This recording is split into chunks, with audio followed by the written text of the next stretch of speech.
Laut mengamuk. Namun yang muncul bukan badai biasa. Malam ini, Datu Burikliu memberikan perintah suci. Malam gelap, laut bergelora, angin meraung. Perahu layar kecil milik Saweri Gading terombang-ambing di tengah samudra. Kilatan petir menyambar langit. Gelombang menghantam tanpa ampun. Setelah meninggalkan tanah luwu, Saweri Gading menghadapi ujian pertamanya. Bukan dari manusia, tetapi dari laut itu sendiri. Di atas perahu kecil itu, hanya segelintir awak yang bertahan.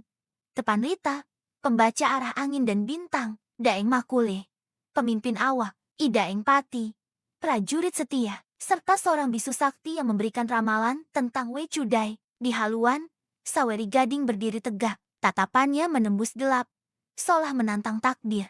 Tiba-tiba, laut di hadapannya berputar. Bukan badai biasa, air berputar seperti membuka jalan. Dari kedalaman Burikliu dunia bawah laut, dalam kosmologi Bugis muncul sebuah kekuatan. Bukan manusia, bukan pula dewa yang dikenal, namun kehadirannya membuat laut tunduk. Suara itu bergema, dengan bentuk yang anggun dan berwibawa.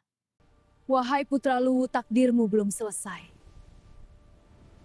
Yang kau cari tidak akan kau capai dengan kekuatan biasa.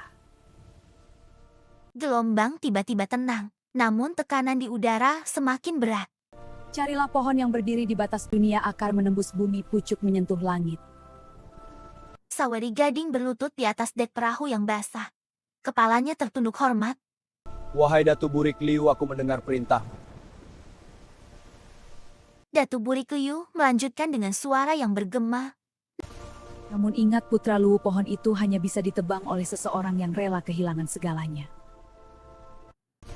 Namun jika hatimu masih terbelah antara rindu dan kewajiban, maka pohon itu akan menolakmu.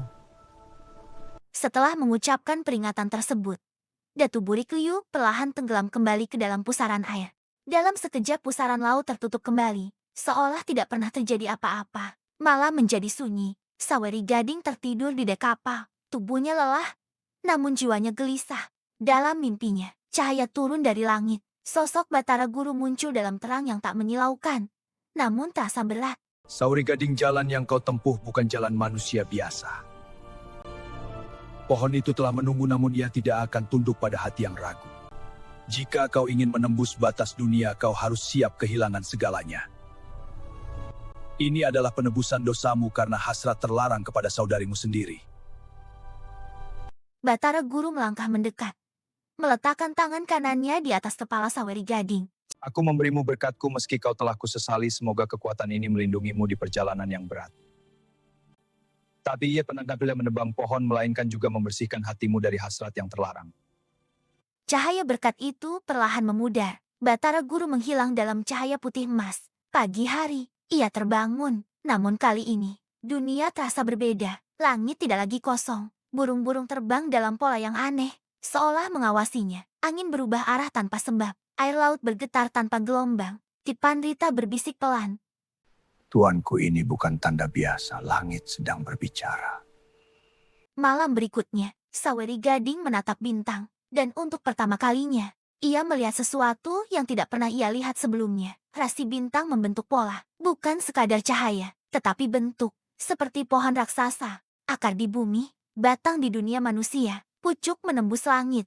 Itulah Welenreng. Pohon itu bukan sekadar pohon. Ia adalah poros dunia penghubung antara langit, bumi, dan laut. Kini ia mengerti. Ini bukan perjalanan mencari cinta. Ini adalah perjalanan menembus takdir. Saat Saweri Gading semakin mendekat, alam mulai berubah.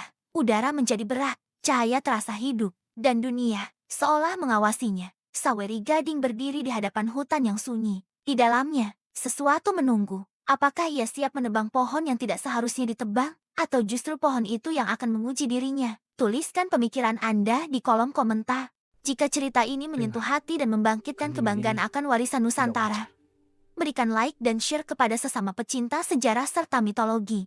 Subscribe dan nyalakan lonceng notifikasi agar Anda tidak ketinggalan timeline Nusantara berikutnya.